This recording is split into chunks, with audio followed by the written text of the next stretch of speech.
భాగవతము సప్తమ స్కందం నుంచి మీకు ప్రహ్లాదోపాఖ్యానం. హిరణ్యకశిపుడు నువ్వు తెలుసుకున్న మొత్తము చదువులోంచి సారభూతమై పిండి బడగట్టితే ఇది వింటే చాలు అన్న పద్యము ఒకటి నాకు చెప్పు అని కుమారుణ్ణి అడిగాడు. అప్పుడు ప్రహ్లాదుడు తను వృద్భాషల సఖ్యమున్ శ్రవణమున్ దాసత్వమున్ వందన అర్చనముల సేవయు నాత్మలో నిరతయున్ సంకీర్తనల చింతనం వను 9 భక్తి మార్గముల సర్వాత్మన్ హరిన్ నమ్మిస జజ్జనుడయ్యుండుట భద్రమంచు తలదున్ సత్యంబు దైత్యోత్తమ శ్రవణం కీర్తనం విష్ణు స్మరణం పాదసేవనం అర్చనం వందనం దాస్యం సఖ్యం ఆత్మనివేదనం అంటారు వ్యాస మహర్షి.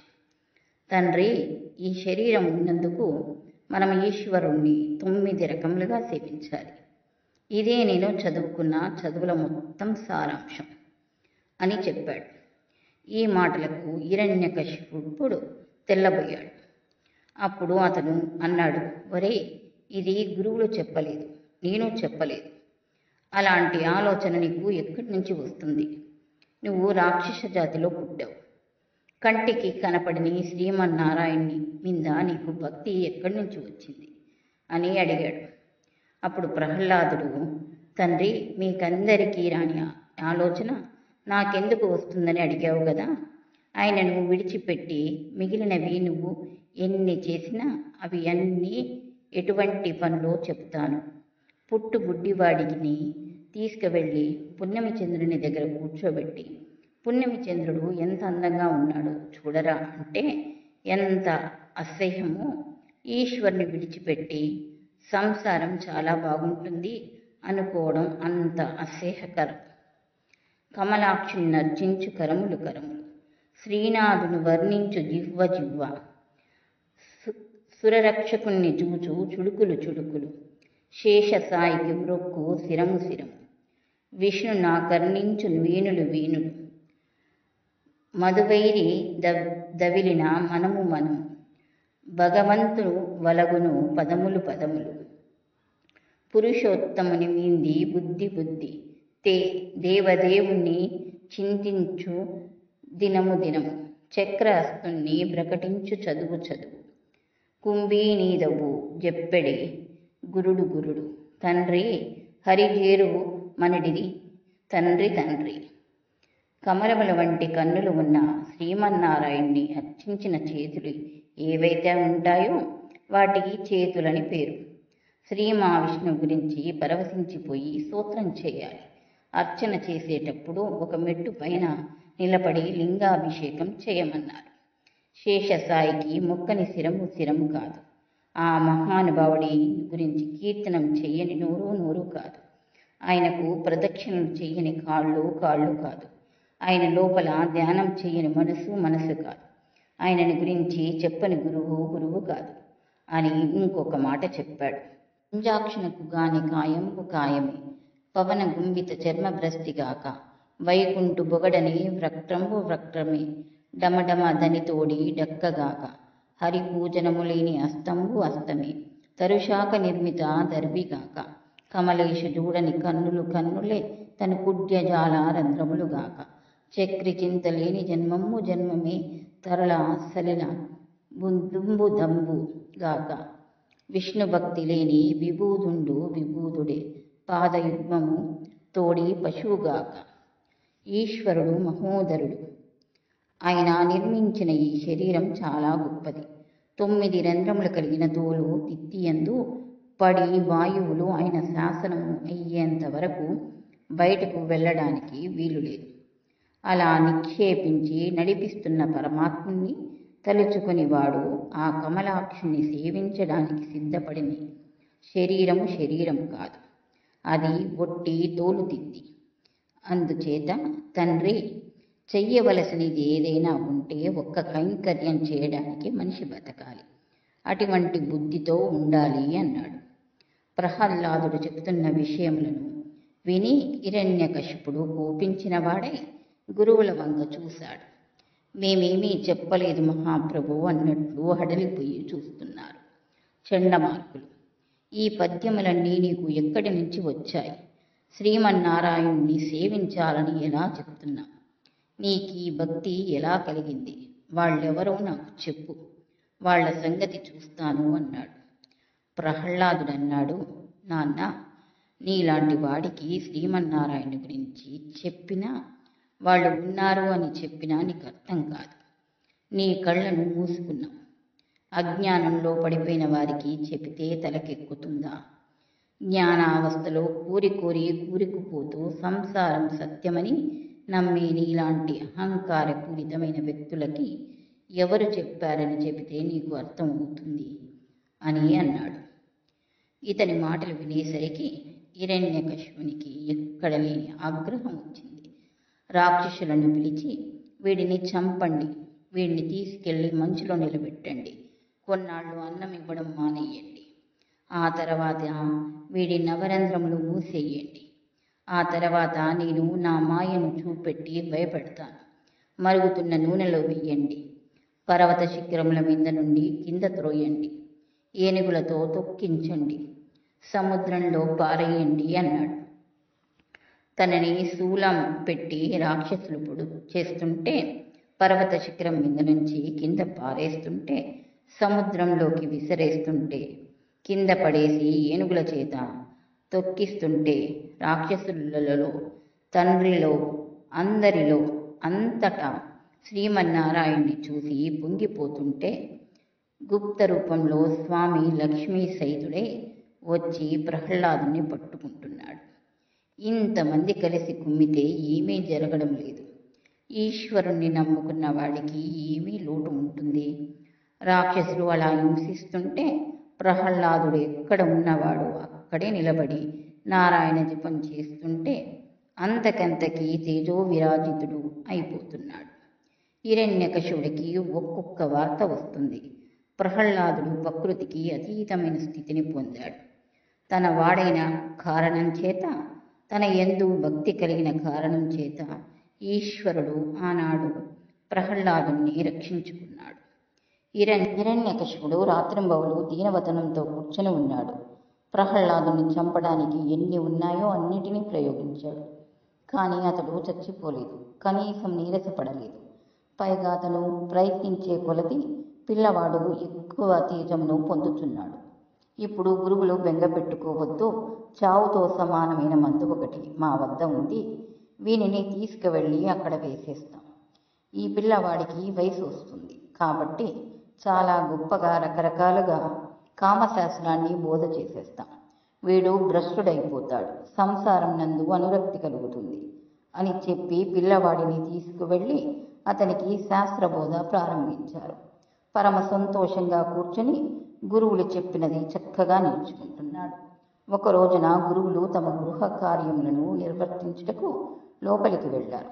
వెంటనే ప్రహ్లాదుడు పిల్లలందరినీ పిలిచి, ఒరే, మీరు ఈ ఆటలు ఎంతకాలం ఆడతారు, కానీ నేను మీకు ఒక విషయం చెప్తాను, మీరందరూ కూర్చోండి అని. మనకి ఆయురార్థం 100 సంవత్సరములు. రాత్రి అయితే నిద్రపోతాం కాబట్టి 50 ఏళ్ళు నిద్రలో పోతుంది, 20 ఏళ్ళు శిశువుగా బాల్యంలో పోతుంది, ఇంకా మిగిలింది 30 ఏళ్లలో మీరు కోరికల్ని అక్కర్లేని వాటికన్నిటికీ తగులుకొని హరిషడ్వర్గాలకి లొంగిపోతాయి. నా మాట వినండి. ఈ పంచభూతములను, 3 గుణములను, 27 తత్వములను నిర్మించి మాయ చేత పరమాత్మ ఈశ్వర దర్శనం కాకుండా కప్పి ఉంచాడు. ఆత్మ ఒక్కటే స్థిరంగా ఉంటుంది కాబట్టి మీరందరూ ఆత్మదర్శనాభిలాషులు అవ్వండి, నా మాట నమ్మండి అన్నాడు. వాళ్ళు, ఈ పాఠం చాలా గమ్మత్తుగా ఉంది, నువ్వు మాతోనే కలిసి ఇక్కడే చేరావు, మాతోనే చదువుకున్నావు, గురువులు మాకేమి చెప్పారో నీకు కూడా అదే చెప్తున్నారు, గురువులు చెప్పని విషయములు నీకు ఎవరు చెప్తే వచ్చాయి అని అడిగారు. అప్పుడు ప్రహ్లాదుడు, మహానుభావుడైన నారదుడు చెప్పాడు అని బదులిచ్చాడు.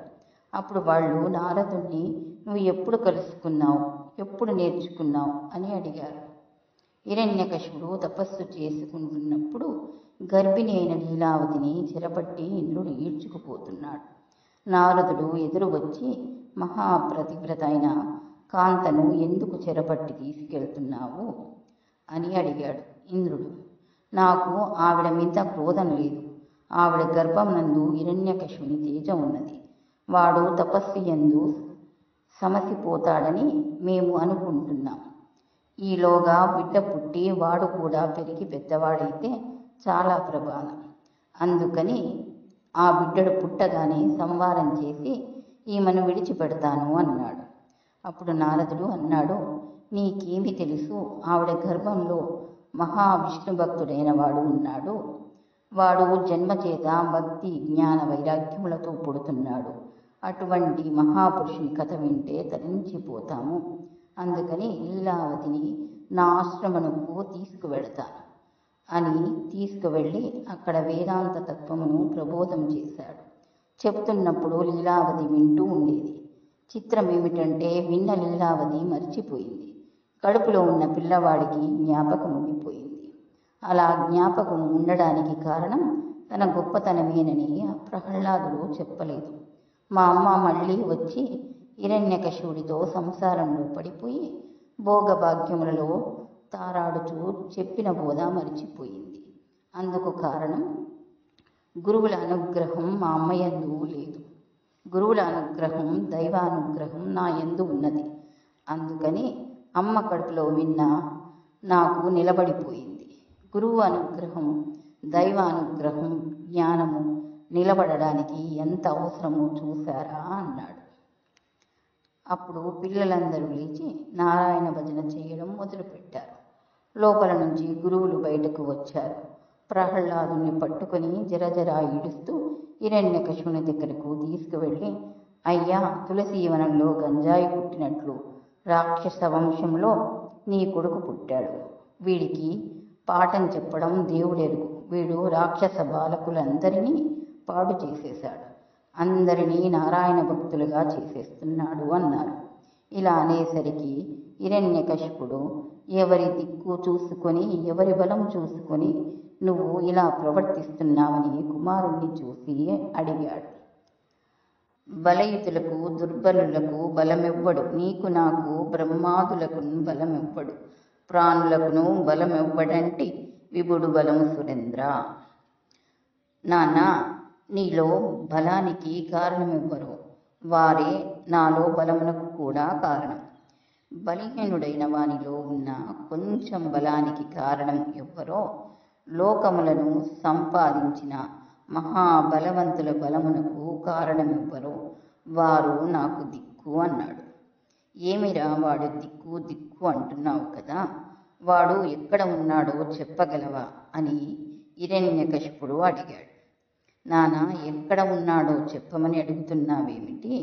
ఇదొక వెర్రి ప్రశ్న. ఇందుగలడందులేడని సందేహము వలదు.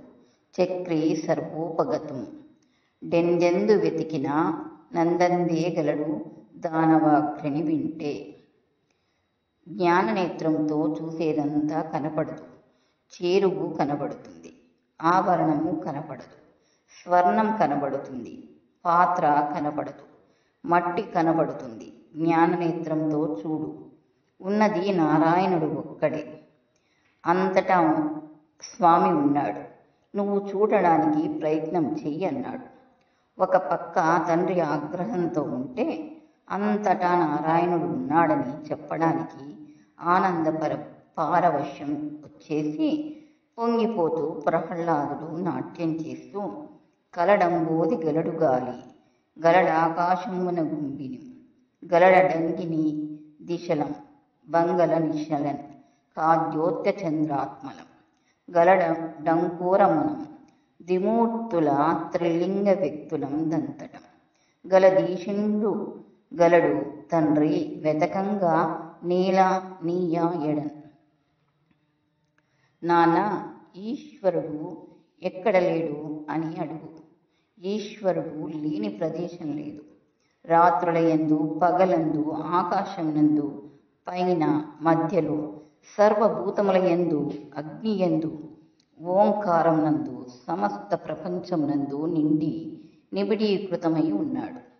ఆయన లేని ప్రదేశం లేదు అనేసరికి ప్రహ్లాదుడి మాటలకు హిరణ్యకశిపునికి చెప్పలేనంత ఆగ్రహం వచ్చింది. అటువంటి స్థితిలో హిరణ్యకశిపుడు ఒక స్తంభం వైపు వేలు చూపించి, ఈ స్తంభమునందు ఉన్నాడా అని అడిగాడు. అడిగితే ప్రహ్లాదుడు అనుమానమా అన్నాడు. అయితే చూపించు అన్నాడు. నేను చూపించడం ఏమిటి, నువ్వు అడుగు వస్తాడు అన్నాడు ప్రహ్లాదుడు. వెంటనే హిరణ్యకశిపుడు సింహాసనం మీద నుంచి దిగి గద ఎడమ చేతితో పట్టుకుని కుడి అరిచేతితో స్తంభం మీద ఒక్క దెబ్బ కొట్టాడు. అందులోంచి ఒక భయంకరమైన మెరుపు మెరిసింది. అది ప్రళయకాలంలో మెరిసే మెరుపు. ఎలా ఉంటుందో అటువంటి మెరుపు వచ్చింది. ఆ మెరుపు కాంతికి అక్కడ ఉన్న వాళ్ళంతా స్పృహ తప్పి పడిపోయారు. ప్రళయకాలం నందు పిడుగులు పడితే ఎటువంటి చప్పుళ్ళు వస్తాయో అంత భయంకరమైన ధనులు వచ్చాయి.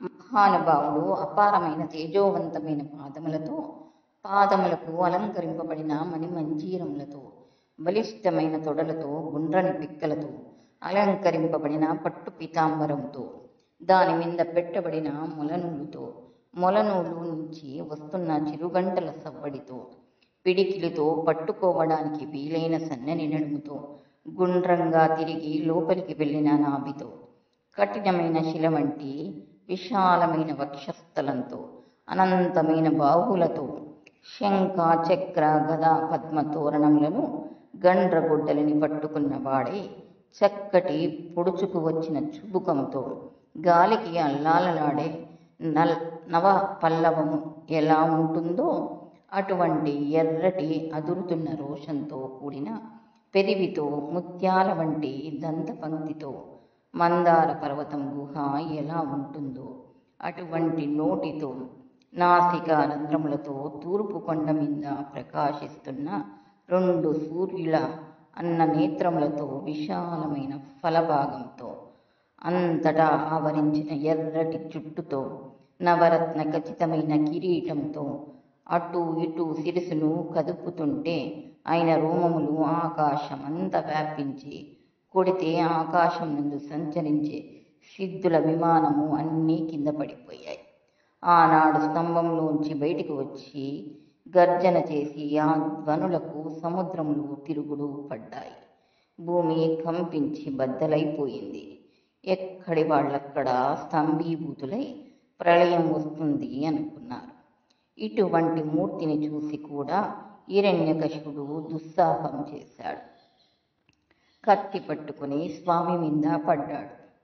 స్తంభంలోంచి బయటకు వచ్చి చంద్రహాసమును చూస్తున్న హిరణ్యకశిపుణ్ణి ఆనాడు తను ఎలా ప్రతిజ్ఞ చేశాడో అలా కలుగులోంచి బయటకు వచ్చిన ఎలుకను నాగుపాము ఒడిసి పట్టినట్లు తన ఎడమ చేతితో హిరణ్యకశిపుణ్ణి తొడపట్టుకొని గడప దగ్గరకు తీసుకు వెళ్ళి ప్రళయకాలంలో వచ్చే ధ్వని లాంటి గర్జన చేస్తూ ఆ గడప మీద కూర్చొని తన తొడల మీద పడేసి భయంకరమైన కనుబొమ్మలను 1000 ఇంద్రధనుసులను ఒక్కసారి విరిచినట్లు ముడివేసి ఘోరమైన స్వరూపంతో ఇలా చూస్తుంటే మెరిసిపోతున్న ద్రాష్టలు, ఆ నోరు, కాలనాగు వేలాడుతున్నట్లు ఉన్న నాలుక, పెద్ద గోళ్ళు, అటువంటి స్వామి తన బాహువులనెట్టి తన గోళ్ళు చూపుతుంటే ఆయన స్వరూపమును చూసి కాళ్ళు చేతులు వేలాడేసి ఆయనకు లొంగిపోతే ఆగ్రహంతో తన భక్తుణ్ణి ఇన్ని కష్టములు పెట్టదన్న క్రోధముతో మాట తప్పకుండా ఇంట్లో కాదు, బయట కాదు, మధ్యన గడప మీద, ఆకాశంలో కాదు, భూమి మీద కాదు, తన తొడల మీద అస్త్రము కాదు, శస్త్రము కాదు, ప్రాణము ఉన్నది కాదు, ప్రాణము లేనిది కాదు, గోళ్ల చేత కింద కాదు, పైన కాదు, తొడల మీద మనిషి కాదు, జంతువు కాదు, నరసింహావతారంతో, భయంకరమైన స్వరూపముతో, విశేషమైన శౌర్యంతో ఆ గోళ్లను పొట్టలోనికి దింపి భేదించి గండ్రగొడ్డలి పెట్టి ఊర పంజరమును బద్దలు కొట్టి హృదయ క్షేత్రమును చేతిలో పట్టుకొని గుండె కింద నలిపి వేసి ఆ కండలు తెంపి ముక్కలు చేసి తుంపి అవతల పారేసి నెత్తురు తీసి దోసిళ్లతో నోట పోసుకుని ప్రేగులు తీసి మెడలో వేసుకుని ప్రళయ గర్జన చేస్తూ నరసింహావతారం నిలబడింది. స్వామి వెళ్ళి సింహాసనం ఎక్కుతుంటే అసురగణములు మీద పడ్డాయి. అనేకమైన చేతులు పైకెత్తి ఆయుధములతో కొన్ని కోట్ల అసురులను స్వామి మట్టుపెట్టాడు. సింహాసనం ఎక్కి పాదపీఠం మీద పాదములను ఉంచి కూర్చుంటే ఆనాడు బ్రహ్మగారు, దేవతలు, యక్షులు, గంధర్వులు, కిన్నెరులు, కింపురుషులు అందరూ వచ్చి స్వామిని అనేక విధముల స్తోత్రం చేశారు. కానీ ఆయన గర్జిల్లుతున్న శబ్దమునకు, ఆయన చేస్తున్న ప్రళయ గర్జనలకు ఎవ్వరూ తట్టుకోలేకపోయారు. ఎవ్వరూ దగ్గరకు వెళ్ళలేక అమ్మవారిని చేరి, అమ్మ, నువ్వు మాత్రమే ఆ స్వామివారి స్వరూపమునకు ప్రళయ శాంతివి, ఉపశాంతిని చెయ్యగలవు, నువ్వు స్వామివారి దగ్గరకు వెళ్ళు అని కోరారు.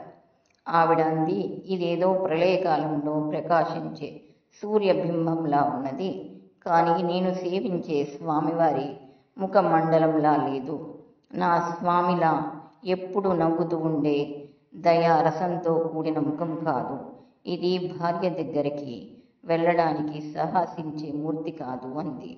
అప్పుడు బ్రహ్మాదులందరూ స్తోత్రం చేశారు. ఆయన స్వామి చేసిన గర్జనలు ఆగలేదు. అప్పుడు బ్రహ్మగారు ప్రహ్లాదుని పిలిచి, నాయన నరసింహుడు భక్త పరాధీనుడు, నువ్వు వెళ్ళు అన్నారు. ప్రహ్లాదుడు వెళ్ళి స్వామి పాదాల దగ్గర చాలా తేలికగా సాష్టాంగపడిపోయాడు. ఇంత ధ్వని చేస్తున్నవాడు ప్రశాంత పడిపోయి పెద్ద చిరునవ్వు నవ్వి ఆయుష్మాన్ భవాని ఆశీర్వదించి తల మీద చెయ్యి వేసి 2 చేతులతో పట్టుకు తీసుకువచ్చి తన తొడ మీద కూర్చోబెట్టుకున్నాడు. నిజంగా ప్రహ్లాదుడు ఏమి అదృష్టం పొందాడండి. ఆనాడు ప్రహ్లాదుడన్నాడు, స్వామి, నిన్ను బ్రహ్మాదులు స్తోత్రం చేయలేకపోయారు. వేదము తను ఇంకా నిన్ను ఆవిష్కరించలేనని వెనుదిరిగింది. అటువంటి నిన్ను రాక్షస వంశంలో పుట్టిన బాలుణ్ణి నేను ఏమి స్తోత్రం చేశాను? నిన్ను చేరడానికి నేను ఏం తపం చేశాను? యజ్ఞం చేశానా, లేదా ఏదైనా క్రతువు చేశానా? ఈ కర్మ చేశాను అంటే అలా నువ్వు కర్మలకి లొంగిపోయేవాడువు కావు. ఆ చేసిన కర్మల చేత హృదయ క్షేత్రం నందు శుద్ధి ఏర్పడి వైరాగ్యం ఏర్పడి ఈశ్వరుని సంతతం జ్ఞాననిష్టయందు కొలిచిన వాడెవ్వడో అటువంటి వాడికి లొంగిపోయే స్వరూపం ఉన్నవాడివి. అటువంటి స్వామిని ఇవాళ నా యందు కరుణించావు అన్నాడు. ఆ మాటలకు ప్రసన్నుడైపోయి ఆ రోజున నరసింహస్వామి అన్నారు, ప్రహ్లాద, ఇలా నన్ను మెప్పించిన భక్తుడు లేడు. నీకు ఏమి వరం కావాలో కోరుకో అన్నాడు. అప్పుడు ప్రహ్లాదుడు, అందరూ నీ రూపం చూసి భయపడ్డారు. నేను నీ రూపం చూసి భయపడలేదు. నాకు నువ్వెప్పుడూ తండ్రివే. నేను సంసారమునకు భయపడతాను, కామ క్రోధములకు భయపడతాను, నేను నాది అనే భావనలకు భయపడతాను. నాకు వరం ఇస్తానని నన్ను మరలా మభ్యపెట్టాలని చూస్తున్నావా తండ్రి? నాకేమీ వద్దు. సతతము నీ పాదాంబుజ సేవ కటాక్షించు, నీ నామము చెప్పుకునే అదృష్టమును కటాక్షించు, నీ కథలు వినే అదృష్టమును కటాక్షించు, నాకింకేమీ వద్దు అన్నాడు. అప్పుడు స్వామి, అసలు నీలాంటి భక్తుడు ఎక్కడ ఉన్నాడురా? నిన్ను చూసి పొంగిపోతున్నాను. నువ్వు ఏదో ఒకటి అడగకపోతే నాకు తృప్తి ఉండదు. నా తృప్తి కోసం ఏదో ఒకటి అడగవలసింది అన్నారు. అప్పుడు ప్రహ్లాదుడు ఎంత కాదన్నా, హిరణ్యకశిపుడు నా తండ్రి, అజ్ఞాని తండ్రి. అతడు ఎన్ని నీచ యోనుల్లోకి వెళతాడో అలా వెళ్లకుండా నా తండ్రిని నీ దగ్గరికి చేర్చుకుంటే, నా తండ్రి కాబట్టి, నాకు జన్మనిచ్చిన వాడు కాబట్టి నేను సంతోషిస్తాను అన్నాడు. అంటే స్వామి పెద్ద నవ్వు నవ్వి, ప్రహ్లాద, నీ చరితము ధన్యము. ఎంత గొప్ప వరము అడిగావు. ఏనాడు నీ తండ్రి నేను పొరలు విప్పి పళ్ళు చూపిస్తూ గోళ్ళు అతని కడుపులో పై నుంచి నా నేత్రములతో చూస్తూ ఉంటే అతి దగ్గరగా మహర్షులు మునీంద్రులు కూడా చూడని నా రూపమును తేజోహీనుడై అలా చూస్తూ ప్రాణమును వదిలాడో ఆనాడే నాకు దగ్గరైపోయాడు. అందుకని నువ్వు నీ తండ్రి గురించి బెంగ పెట్టుకోవద్దు. రాజ్యపాలన చేసి వంశం వృద్ధిలోకి తెచ్చుకో అని స్వామివారు ఆనాడు మనకందరికీ గొప్ప వరమును కటాక్షించారు. అదే మనమందరం కూడా తప్పకుండా స్మరించవలసిన పద్యం. శ్రీరమణీయమైన నరసింహ విహారము, నింద్రాశత్రు సంవారం, రుణ్య భాగవతుడైన నిశాచరనాథ పుత్ర సంచారం, నెవ్వడైన సువిచారిత విన్నా పఠించిన శుభకరం, తోడనే భయము గలగని లోకము జంతు భువరా. ఈ ప్రాహ్లాదోపాఖ్యానమును ఎవరు పరమ భక్తి శ్రద్ధలతో చేతులు జోడించి ఈశ్వరుడు ఉన్నాడు అన్న పూనికతో వింటున్నారో, ఉగ్ర నరసింహమూర్తి అయి తన భక్తులను బాధపెట్టిన వాడి పట్ల కోపము తెచ్చుకున్న స్వామి మూర్తి వర్ణనను వింటున్నారు. మళ్ళీ భక్తుడు చేసిన సూత్రమునకు ప్రసన్నుడైన మూర్తి కథను విన్నారు. అటువంటి వారికి ఇంక యమధర్మరాజు దర్శనము ఉండదు. వారికి ఇక్కడే నేను భక్తిని, కర్మని, వైరాగ్యమును, జ్ఞానముని ఇచ్చి, జ్ఞానము చేత మోక్షమునిచ్చి వారందరినీ తరింపచేస్తాను అని అభయమిచ్చారు.